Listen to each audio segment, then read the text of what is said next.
जय श्री हरि।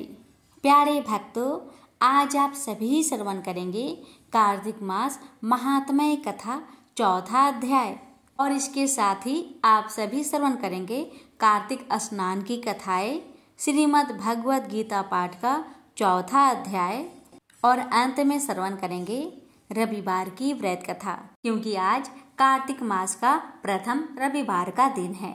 आइए प्यारे भक्तों, हम श्रवण करते हैं कार्तिक मास महात्म कथा का चौथा अध्याय। नारद जी बोले, ऐसा कहकर भगवान विष्णु ने मछली का रूप धारण किया और विंध्याचल पर्वत पर तप कर रहे महर्षि कश्यप की अंजलि के जल में जा पहुंचे। महर्षि कश्यप ने दया करके उसे अपने कमंडल में रख लिया। जब उसने बड़ा रूप धारण किया तो उन्होंने उसे कुएं में डाल दिया। जब वह कुएं में भी न समा सकी तो उन्होंने उसे तालाब में फेंक दिया। जब वह तालाब में भी न आ सकी तो उन्होंने उसे समुद्र में डाल दिया।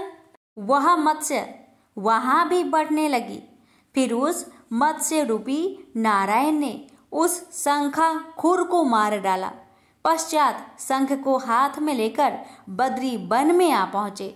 बद्री नारायण में आकर उन्होंने सब ऋषि महर्षियों को बुलाकर आज्ञा दी कि पानी में इधर उधर फैले हुए वेदों को ढूंढो और उन्हें शीघ्र निकालकर मेरे पास लाओ। तब तक मैं देवताओं के साथ श्री प्रयागराज में ठहरता हूँ। इसके बाद सब ऋषि महर्षियों ने मिलकर सब बीजों सहित वेद मंत्र को ढूंढ निकाला। उन वेदों में से जो जो भाग जिस जिस ऋषि को मिला वह उसी का हो गया। उस समय भाग के उसी दिन से वही ऋषि कहलाए। सब वेदों को लेकर ऋषि महर्षि प्रयागराज में आए और उन्होंने वे सब भगवान विष्णु व ब्रह्मा जी को समर्पित कर दिए। ब्रह्मा जी वेदों को पाकर बड़े प्रसन्न हुए। उन्होंने देवताओं और ऋषियों के साथ अश्वमेध यज्ञ किया। यज्ञ के अंत में देवता, गंधर्व, यक्ष, नाग भगवान विष्णु को दंडवत करके प्रार्थना करने लगे। देवताओं ने कहा कि हे देव, हे जगन्नाथ, हे प्रभु, हमारी प्रार्थना सुनिए। हम लोग के हर्ष का समय है, इसलिए आप हमें वरदान दीजिए। नष्ट हुए वेद पुनः श्री ब्रह्मा जी को प्राप्त हो जाए। हे लक्ष्मीपते, आपकी अनुकंपा से हम देवताओं को यज्ञ का भाग भी मिला है। यह स्थान आपके प्रसाद से आज पृथ्वी भर में सर्व प्रधान, पुण्य को बढ़ाने वाला, मुक्ति तथा भक्ति को प्रदान करने वाला हो, ब्रह्म हत्या आदि पापों का नाश करने वाला, परम पवित्र और अक्षय फल देने वाला हो। यह वरदान हमें दीजिए। भगवान विष्णु ने कहा, जो कुछ आप लोग ने कहा है वह मेरे ही ध्येय है। जैसा आप लोगों ने कहा है, अब यह स्थान आज से ब्रह्म क्षेत्र के नाम से पुकारा जाएगा। इस स्थान पर गंगा जी व सूर्य पुत्री यमुना जी का संगम होगा। मैं श्री ब्रह्मा जी सहित यहाँ पर निवास करूँगा। यहाँ पर किया हुआ जप तप तथा दान महान फलदायक होगा। पहले जन्म में किए हुए पाप, ब्रह्म हत्या आदि भी इस तीर्थ राज में स्नान करने से नष्ट हो जाएंगे। जो लोग अपने पिता आदि को यहाँ लाकर तर्पण व श्राद्ध करेंगे, उनके पिता मेरे स्वरूप को प्राप्त करेंगे। वह तीनों प्रकार की मुक्ति को प्राप्त करेंगे। मकर संक्रांति पर माघ मास में प्रातः काल यहाँ आकर स्नान करने वालों के दर्शन मात्र से ही सब पाप मिट जाते हैं। ठीक उसी तरह जिस तरह सूर्य के तेज से अंधकार का नाश हो जाता है। हे मुनीश्वर, मेरे वचन ध्यान से सुनिए। मैं सर्वत्र व्याप्त रहता हुआ भी हमेशा बद्री नारायण में निवास करता हूँ। सैकड़ों वर्ष तक किसी दूसरे स्थान पर तप करने का जो फल मिलता है वही फल यहाँ एक दिन में मिल जाएगा। जो मनुष्य मेरे इस स्थान बद्रिका आश्रम का दर्शन करेंगे वह जीवन मुक्त हो जाएंगे और उनके समस्त पाप नष्ट हो जाएंगे। सूत जी बोले, ऐसा कहकर भगवान विष्णु अंतर्ध्यान हो गए और देवतागण भी अपने अंशों को वहीं छोड़कर चले गए। जो मनुष्य इस कथा को श्रद्धा पूर्वक कहते व सुनते हैं वह श्री प्रयागराज व बद्रिका आश्रम जाने व स्नान करने के समान फल प्राप्त करते हैं। प्रेम से बोलिए लक्ष्मी नारायण भगवान जी की जय। पर कार्तिक मास महात्म कथा 5वां अध्याय समाप्त हुआ। अब आइए भक्तों, हम श्रवण करते हैं कार्तिक स्नान की कथा। एक समय की बात है, किसी नगर में एक बूढ़ा व्यक्ति रहता था और उसकी 7 बहुएं थी। एक बार कार्तिक का महीना आया और उसने अपनी बहुओं से कहा कि मैं कार्तिक का स्नान करूंगा, क्या तुम इसे निभा दोगी? 7 में से 6 बहुओं ने मना कर दिया, लेकिन बड़ी बहू ने कहा कि मैं निभा दूंगी। बूढ़ा हर रोज सुबह उठता और नदी पर स्नान कर घर आता। गीली धोती को वह बड़ी बहू के आंगन में सुखा देता। जैसे जैसे उस गीली धोती में से पानी की बूंदें जमीन पर गिरती, वैसे ही वह हीरे मोतियों में बदल जाती। धोती से हीरे मोती गिरते देख बाकी 6 बहुओं से रहा नहीं गया और वे बोली कि हम भी बूढ़े को अपने यहाँ नहाने को बोलते हैं। उन्होंने कहा कि पिताजी, आप कल से हमारे यहाँ कार्तिक नहा लेना। बूढ़े ने कहा, ठीक है, मुझे तो नहाना ही है, मैं तुम्हारे यहाँ नहा लूंगा। बूढ़ा सुबह सपेरे स्नान करके आया और धोती उसने दूसरी बहू के आंगन में सुखाने के लिए डाल दी, लेकिन यहाँ हीरे मोती की बजाय कीचड़ टपकने लगा। बहुओं ने ये देखा तो कहा कि आप हमारे यहाँ पाप का स्नान कर रहे हो, इसलिए यहाँ से जाओ और बड़ी बहू के यहाँ ही स्नान करो। बूढ़ा वापिस बड़ी बहू के यहाँ आया और कार्तिक का स्नान करने लगा। स्नान करके उसने फिर धोती सुखाई तो फिर से हीरे मोती गिरने लगे। अब कार्तिक का महीना समाप्त होने को था। बूढ़ा चिंता में पड़ गया तो बड़ी बहू ने इसका कारण पूछा। उसने कहा कि कार्तिक स्नान समाप्त होने को है और मेरा मन है कि मैं सारे परिवार को एक दिन खाने का न्योता दूं। बड़ी बहू ने कहा कि पिताजी, इसमें चिंता की क्या बात है, आप सभी को बुला ले, मैं खाना बना दूंगी। बूढ़ा सभी को निमंत्रण देने गया तो बाकी बहुओं ने कहा कि जब तक यह घर पर रहेगी हम खाने पर नहीं आएंगे। बूढ़ा फिर से चिंता में घिर गया कि ऐसे कैसे होगा और सूखने लगा। बूढ़े को सूखते देख बड़ी बहू ने कहा कि पिताजी, अब आपको क्या चिंता है? बूढ़े ने बाकी 6 बहुओं वाली बात बड़ी बहू को बता दी, जिसे सुन वह बोली कि पिताजी, ठीक है, मैं खाना बनाकर रख जाऊंगी। और उसने वैसा ही किया। खाना बनाकर रख दिया और अपने लिए 4 रोटी लेकर खेत पर चली गई। इधर 6 बहुओं ने खाना खा लिया, लेकिन जाने से पहले बाकी बचे खाने में कंकर पत्थर डाल गई कि बड़ी बहू आएगी तो परेशान होगी। इधर खेत में बैठकर बड़ी बहू कहने लगी कि राम जी की चिड़िया, राम जी का खेत, चुगलो चिड़िया भर भर पेट। मेरे ससुरे ने घर में जगह दी है और मैंने खेत में। चिड़िया को बजरा डाल वह घर आ गई। घर आई तो बूढ़ा फिर उदास बैठा था। उसने फिर पूछा कि यह उदासी क्यों? सब ठीक ठाक निपट गया ना? वह बोला कि हाँ, सब ठीक निपट गया, लेकिन वह तेरी देवरानियां बाकी बचे खाने में कंकर पत्थर व मिट्टी डाल गई। बहू ने कहा कि कोई बात नहीं पिताजी, मैं तो अपने लिए 4 रोटी फिर बना लूंगी। बहू बूढ़े से बात करके घर के भीतर जाकर खाने को देखती है, लेकिन वह देखती है कि जिस खाने में वह सब कंकर पत्थर डालती है वह हीरे मोती में बदल गए हैं। घर की जगह महल खड़ा हो गया है और धन दौलत से भर गया है। अन्न के भंडार घर में भरे पड़े हैं।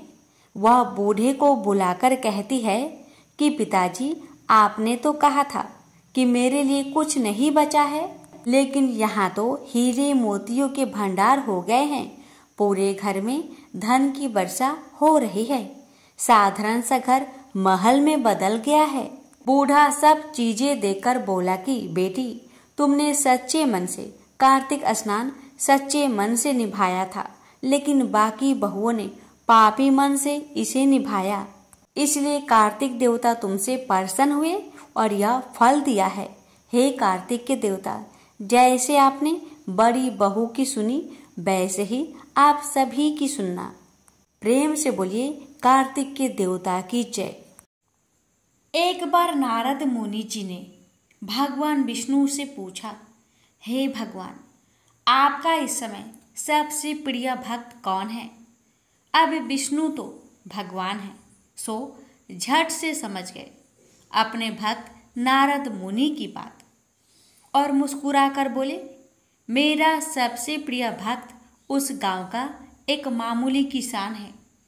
यह सुनकर नारद मुनि जी थोड़ा निराश हुए और फिर से एक प्रश्न किया, हे भगवान, आपका बड़ा भक्त तो मैं हूँ, तो फिर सबसे प्रिय क्यों नहीं? भगवान विष्णु जी ने नारद मुनि से कहा, इसका जवाब तो तुम खुद ही दोगे। जाओ, एक दिन उस किसान के घर रहो और फिर सारी बात मुझे बताना। नारद मुनि जी ने सुबह सवेरे उस किसान के घर पहुंच गए। देखा अभी अभी किसान जागा है और उसने सबसे पहले अपने जानवरों को चारा दिया, फिर मुंह हाथ धोए दैनिक कार्यों से निर्वृत्त हुआ। जल्दी जल्दी भगवान का नाम लिया, रूखी सूखी रोटी खाकर जल्दी जल्दी अपने खेतों पर चला गया। सारा दिन खेतों में काम किया, शाम को वापस घर आया, जानवरों को अपनी अपनी जगह बांधा, उन्हें चारा पानी डाला, हाथ पांव धोए, कुल्ला किया, फिर थोड़ी देर भगवान का नाम लिया, फिर परिवार के संग बैठकर खाना खाया और कुछ बातें की और फिर सो गया। अब सारा दिन यह सब देखकर नारद मुनि जी भगवान विष्णु के पास वापिस आए और बोले, भगवान, मैं आज सारा दिन उस किसान के संग रहा, लेकिन वो तो ढंग से आपका नाम भी नहीं ले सकता। उसने थोड़ी देर सुबह थोड़ी देर शाम को, और वो भी जल्दी जल्दी आपका ध्यान किया, और मैं तो 24 घंटे सिर्फ आपका ही नाम जपता हूँ। क्या अभी आपका सबसे प्रिय भक्त वो गरीब किसान ही है? भगवान विष्णु जी ने नारद की बात सुनकर कहा, अब इसका जवाब भी तुम मुझे खुद ही देना। भगवान विष्णु जी ने एक कलश अमृत से भरा नारद मुनि को थमाया और बोले, इस कलश को लेकर तुम तीनों लोकों की परिक्रमा करके आओ, लेकिन ध्यान रहे अगर एक बूंद भी अमृत नीचे गिरा तो तुम्हारी सारी भक्ति और पुण्य नष्ट हो जाएंगे। नारद मुनि तीनों लोकों की परिक्रमा करके जब भगवान विष्णु के पास वापिस आए तो खुश होकर बोले, भगवान, मैंने एक बूंद भी अमृत नीचे नहीं गिरने दिया। विष्णु भगवान ने पूछा, और इस दौरान तुमने मेरा नाम कितनी बार लिया, मेरा स्मरण कितनी बार किया? तो नारद बोले, अरे भगवान जी, मेरा तो सारा ध्यान इस अमृत पर था, फिर आपका ध्यान कैसे करता?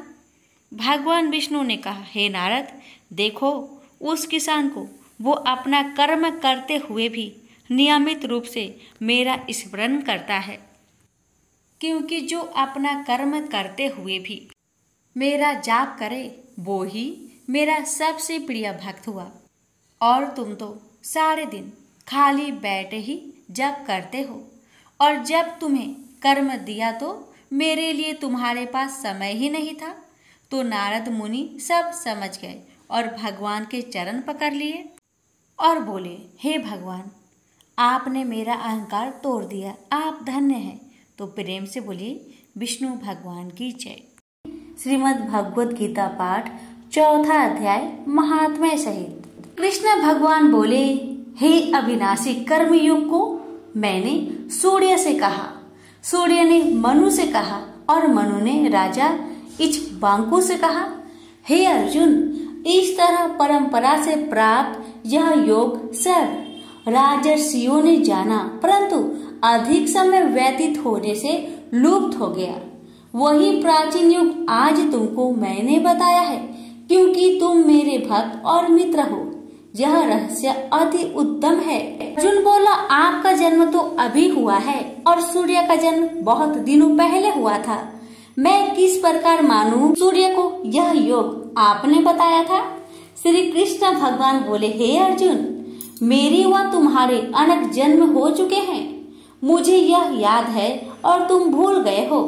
मैं अनजन्मा अविनाशी संपूर्ण प्राणियों का स्वामी और अपनी प्रकृति से स्थित हूँ तथा अपनी माया से जन्मता हूँ। हे भारत, जब जब धर्म की हानि होती है और अधर्म की अधिकता होती है, तब तभी मैं जन्म लेता हूँ। साधुओं की रक्षा, पापियों का विनाश और धर्म की स्थापना के लिए प्रत्येक युग में जन्मता हूँ। जो मेरे इस अलौकिक जन्म और कर्म का तत्व जानता है, वह मृत्यु होने पर फिर जन्म नहीं लेता और मुझ में लीन हो जाता है। इस तरह मोह, भय और क्रोध को त्याग कर मुझ में भक्ति रखकर कर्म कर और मेरी शरणागति हो। बहुत से मनुष्य ज्ञान रूपी तप से पवित्र होकर मुझ में मिल गए हैं। जो जिस भाव से मेरा पूजन करता है, इसको मैं उसी प्रकार का फल देता हूँ। जो मनुष्य लोक में कर्म सिद्धि की इच्छा करने वाले देवताओं का पूजन करते हैं, क्योंकि इस लोक में कर्म की सिद्धि शीघ्र होती है। मैंने चारों वर्णों की सृष्टि अपने अपने गुण और कर्म से की है। सृष्टि का कर्ता मैं ही हूँ, तथापि मुझे अकर्ता अविनाशी जानो। कर्म मुझको वृद्ध नहीं कर सकते तथा कर्म फल मेरी कामना नहीं है। इस प्रकार जो मुझको पहचानता है, कर्मों के बंधन में नहीं पड़ता। इस प्रकार समझकर प्राचीन मुमुक्षुओं ने भी कर्म किए हैं, अतः पूर्व पुरुषों के पहले ही किए गए कर्मों को तू भी कर। हे अर्जुन, कर्म क्या है और कैसे किया जाता है, इसके विचार में विद्वानों की बुद्धि भी चकरा जाती है। उस कर्म का वर्णन मैं तुमसे कहूँगा, जिसके जानने से संसार के बंधन से छूटकर मोक्ष की भागी होगे।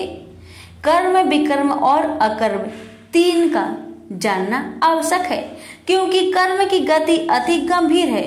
जो कर्म में अकर्म देखता है, वही पुरुष बुद्धिमान है, वही योगी और समस्त कार्यों को करने वाला है। हे अर्जुन, जो कर्म करने में कोई कामना नहीं रखता है और जिसके समस्त कर्म ज्ञान रूपी अग्नि से भस्म हो गए हैं, उसको ही पंडित कहते हैं। जो फल की आशा छोड़कर कर्म करता है और उनमें आसक्त भी नहीं रखता है तथा निराशय ही सदा संतुष्ट रहता है, ऐसा मनुष्य कर्म में घिरा रहने पर भी मानो कुछ नहीं करता है। सब कामनाओं को त्याग, मन और आत्मा को बस में कर, संसारी परमपंजों से छूटकर केवल शरीर से काम करते हैं। वे भी कर्म बंधनों से संतापित नहीं होते। देव योग से जो कुछ मिल जाए उसी में संतुष्ट रहता है। जो हर्ष, शोक आदि द्वंद्वों से मुक्त है, किसी से ईर्ष्या देश नहीं करता, कर्म की सिद्धि या असिद्धि में भेद नहीं समझता, वह कर्म करता हुआ भी उससे नहीं बंधता। जो फल की इच्छा नहीं रखता, वह वासना से दूर हो गया है। ज्ञान में जिसका मन अचल है, जो यज्ञ कर्म करता है, वे सब कर्म लुप्त हो जाते हैं। हवन करने का पदार्थ भी ब्रह्म है, आहुति देने वाला भी ब्रह्म है। इस प्रकार जिसकी वृद्धि में सब कर्म ज्ञानमय है, उसी को ब्रह्म प्राप्त होता है। कोई कोई कर्म योगी देवताओं की पूजा करते हैं और कोई कोई ज्ञान योगी ब्रह्म रूप अग्नि में यज्ञ रूप से हवन कर परमात्मा का भजन करते हैं। कोई ऐसे हैं जो कि अपनी इंद्रियों को तथा सब कर्मों को संयम रूप अग्नि में होम देते हैं और कोई कोई इंद्रिया रूप अग्नि में इंद्रियों के रूप शब्द आदि विषय को होम देते हैं। कितने ही लोग इंद्रियों को सब कर्मों को और प्राणियों के कर्म को आत्मज्ञान से प्रज्वलित आत्मा को संयम रूप अग्नि में होम देते हैं। कोई तो द्रव यज्ञ करते हैं, कोई योग यज्ञ, कोई स्वास्थ्य और कोई ज्ञान रूप यज्ञ करते हैं। कोई प्राणायाम में तत्पर रहने वाले योगी प्राण वायु और अपना वायु का लय करते हैं। कोई आहार को निरंतर कम करते हुए प्राणों को शोधते हैं। ये सब यज्ञ वेता है और यज्ञ से ही इनके सब पाप नाश हो जाते हैं। जो यज्ञ में बचे हुए अमृत रूप अन्न को खाते हैं ये सनातन ब्रह्म को प्राप्त होते हैं। हे अर्जुन, जो यज्ञ नहीं करते उनको लोक परलोक दोनों ही नहीं मिलते हैं। पार्थ, फल सहित सब कर्म ज्ञान में ही समाप्त हो जाते हैं। उसी ज्ञान यज्ञ का तत्वदर्शी और ज्ञानी लोग तुमको उपदेश करेंगे, इसलिए तुम उनकी सेवा करना और विनय पूर्वक प्रश्न करके ज्ञान यज्ञ जानना। इस ज्ञान का लाभ प्राप्त करके तुमको ऐसा मोह फिर नहीं होगा। इसी ज्ञान से समस्त प्राणियों को तुम अपने में और मुझ में भी देखोगे। यदि सब प्राणियों से भी अधिक पाप करने वाले हो तो भी ज्ञान रूपी नौका से ही सब पाप रूपी समुद्र को पार कर जाओगे। हे अर्जुन, जिस प्रकार प्रज्वलित अग्नि लकड़ी को जलाकर भस्म कर देती है, वैसे ही ज्ञान रूपी अग्नि सब कर्म को भस्म कर डालती है। इस लोक में ज्ञान के समान पवित्र और कुछ भी नहीं है। यह ब्रह्म बहुत काल प्रयत्न कर्म योग से सिद्धि हुए मनुष्य को स्वयं ही प्राप्त होता है। जो श्रद्धावान मनुष्य इंद्रियों को जीतकर ब्रह्म ज्ञान से लगा रहता है, वह ज्ञान को पाकर अल्प समय में शांति को पा जाता है। अज्ञानी, श्रद्धा रहित और जिनके मन में संदेह है, ऐसे जो पुरुष हैं, वह नरक को जाते हैं। जिनके मन में ज्यादा संदेह रहता है, उनको यह लोक परलोक और सुख कुछ भी प्राप्त नहीं होता। इसने परमेश्वर धन और निष्काम कर्म योग के आश्रय से कर्म बंधन त्याग दिए हैं। ज्ञान से जिसके सब संदेह दूर हो गए, हे अर्जुन, उस आत्मज्ञानी पुरुष को कर्म का पाप पुण्य रूप बंधन में नहीं बांध सकता। अतः हे अर्जुन, अज्ञान से उत्पन्न हुए चित्त के इस संचय को ज्ञान रूपी तलवार से काटकर तुम मेरे बताए हुए कर्म योग को करने के लिए प्रस्तुत हो जाओ। प्रेम से बोलिए श्री कृष्ण भगवान की जय। यहीं पर चौथा अध्याय समाप्त हुआ। अब सुनिए चौथा अध्याय की महात्माएं। भगवान बोले, हे लक्ष्मी, जो पुरुष श्री गीता जी का पाठ करते हैं, उनके स्पर्श मात्र से अदम देह छूटकर मुक्ति को प्राप्त होता है। लक्ष्मी जी ने पूछा, श्री नारायण जी, गीता जी की पाठ करने वाले को छूकर भी कोई जीव मुक्त हुआ है? तब श्री नारायण जी ने कहा, हे लक्ष्मी जी, तुमको मुक्ति की एक पुरातन कथा सुनाता हूँ।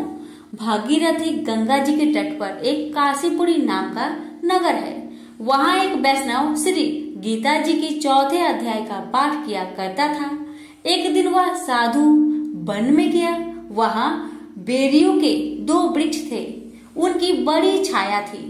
वह साधु बैठ गया और बैठते ही निद्रा आ गई। एक बेरिया से उसके पाँव लगे और दूसरे के सिर लग गया।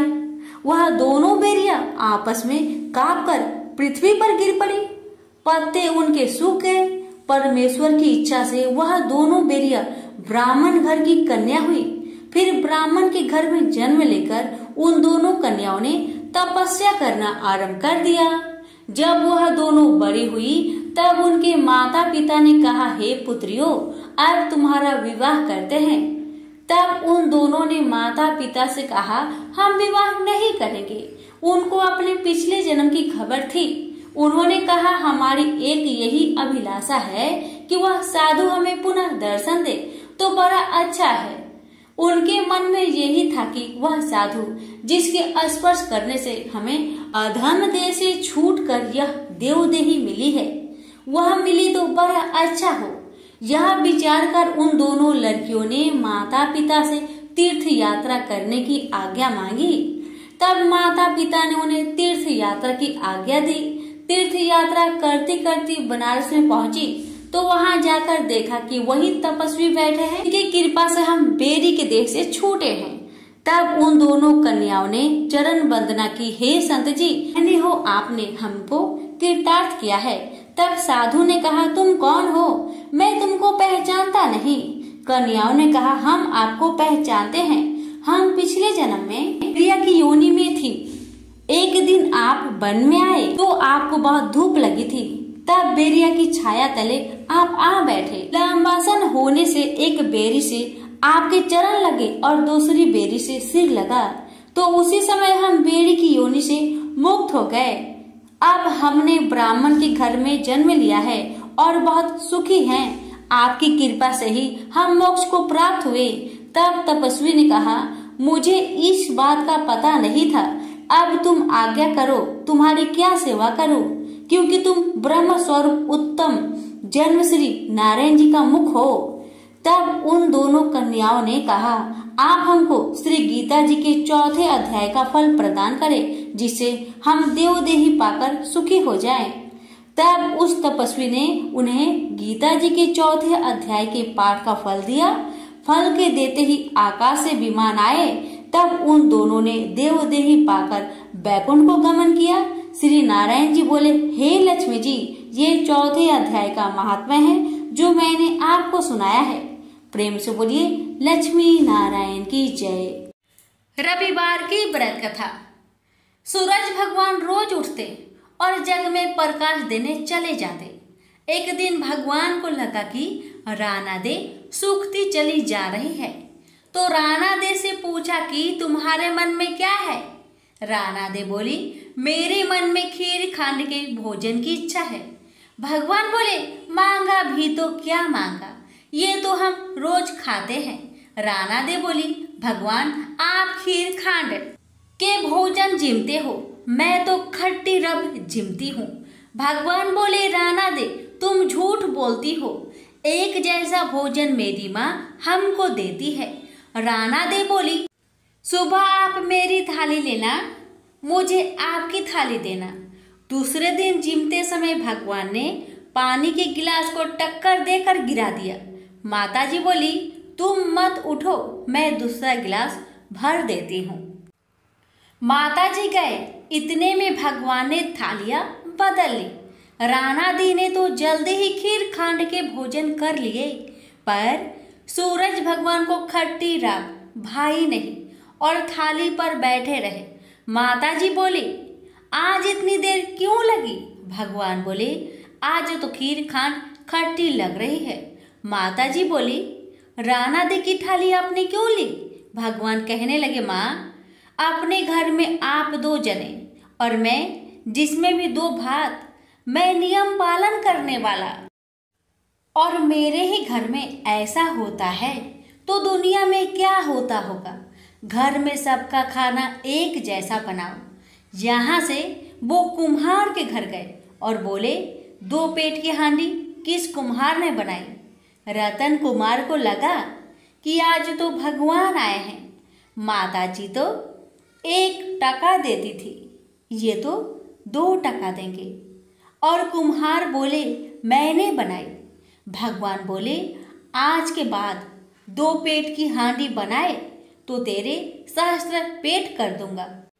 कुम्हार बोला, मेरा तो 1 पेट भरना मुश्किल है, सहस्त्र हो गए तो क्या करूंगा, मैं अब 2 पेट की हांडी नहीं बनाऊंगा। इस तरह सूरज भगवान ने दुर्भांत मिटाए। प्रेम से बोली सूर्य नारायण की जय। 2 माँ बेटी थी, सूरज भगवान का व्रत करती थी। सूरज भगवान का व्रत आया, माँ को किसी आवश्यक कार्य से बाहर जाना पड़ा। उसने अपनी बेटी से कहा, बेटी तू 2 रोट बना लेना।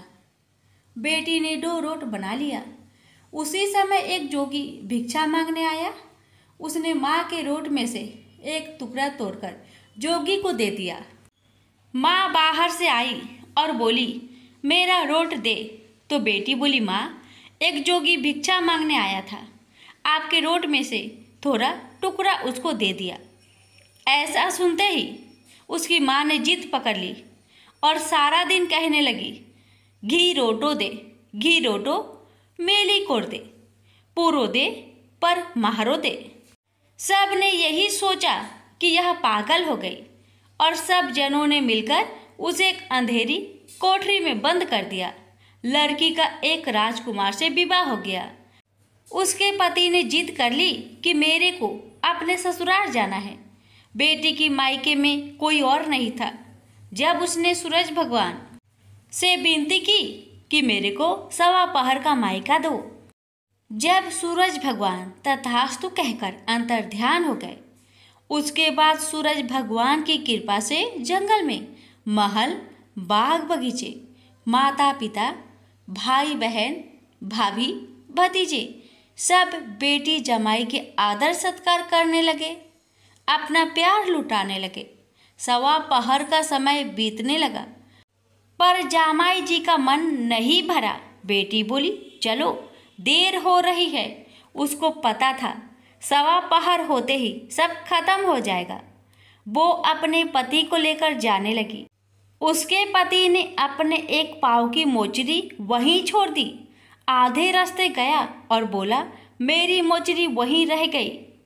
उसने बहुत समझाया, आपके क्या कमी है, पर वह नहीं माना। वापस जाकर देखा तो वहाँ जोर से हवा चल रही। जहाँ भोजन बनाया वहाँ राख उड़ रही। पेड़ के नीचे उसकी मोचरी रखी थी। उसके पति ने उसका हाथ पकड़ा और पूछा, ये जादू किया तुमने? तब उसने अपने पति को सारी बात बताई। उसके पियर मायका में कोई नहीं है, उसकी एक बावली माँ है। ये तो सूरज भगवान ने उसको 1.25 पहर का मायका दिया। उसने और उसके पति ने सूरज भगवान से प्रार्थना की और सूरज भगवान की कृपा से उसकी माँ ठीक हो गई और उसको बहुत सारी धन दौलत देकर विदा किया। हे सूरज भगवान, जैसा लड़की को दिया वैसा सबको देना। कहानी कहते सुनते हुक्कारा भरते सभी के परिवार को देना। प्रेम से बोलिए सूर्य नारायण की जय। प्राचीन काल में एक नगर में एक वृद्धा रहती थी। उसका नियम था कि वह हर रविवार घर आंगन गोबर से लिपकर भोजन तैयार करती और सूर्य देव को भोग लगाकर ही भोजन करती थी। ऐसा व्रत करने से उसका घर अनेक प्रकार से धन्य धान्य से पूर्ण हो गया। श्री हरि की कृपा से घर में किसी प्रकार की विघ्न या दुख नहीं था। सब प्रकार से घर में आनंद रहता था। इस तरह कुछ दिन बीत जाने पर उसकी एक पड़ोसन, जिसकी गौ का गोबर वह वृद्ध लाया करती थी, विचार करने लगी कि यह वृद्ध सर्वदा मेरी गौ का गोबर ले जाती है, इसलिए अपनी गौ को घर के भीतर बांधने लगे। वृद्धा को गोबर न मिलने से रविवार के दिन अपने घर को न लिप सकी, इसलिए उसने न तो भोजन बनाया न भगवान को भोग लगाया तथा स्वयं भी उसने भोजन नहीं किया। इस प्रकार उसने निराहार व्रत किया। रात्रि हो गई और वह भूखी सो गई। रात्रि में भगवान ने उसे स्वप्न दिया और भोजन न बनाने तथा लगाने का कारण पूछा। वृद्धा ने गोबर न मिलने का कारण सुनाया।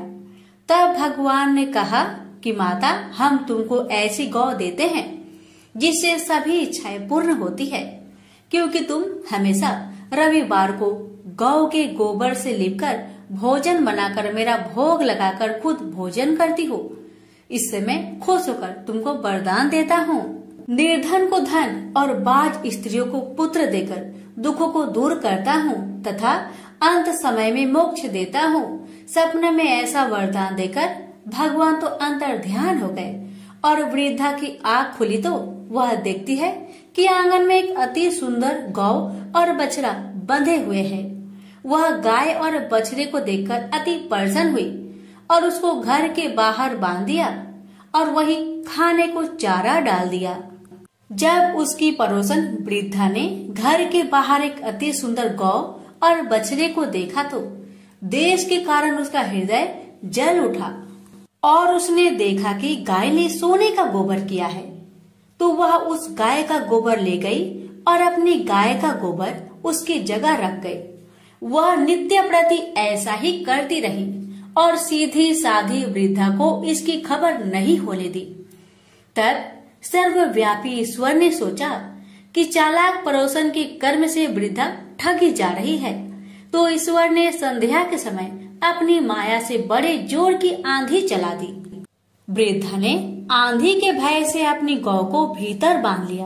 प्रातःकाल जब वृद्धा ने देखा कि गौ ने सोने का गोबर दिया तो उसके आश्चर्य की सीमा न रही और वह प्रतिदिन गौ को घर के भीतर ही बांधने लगी।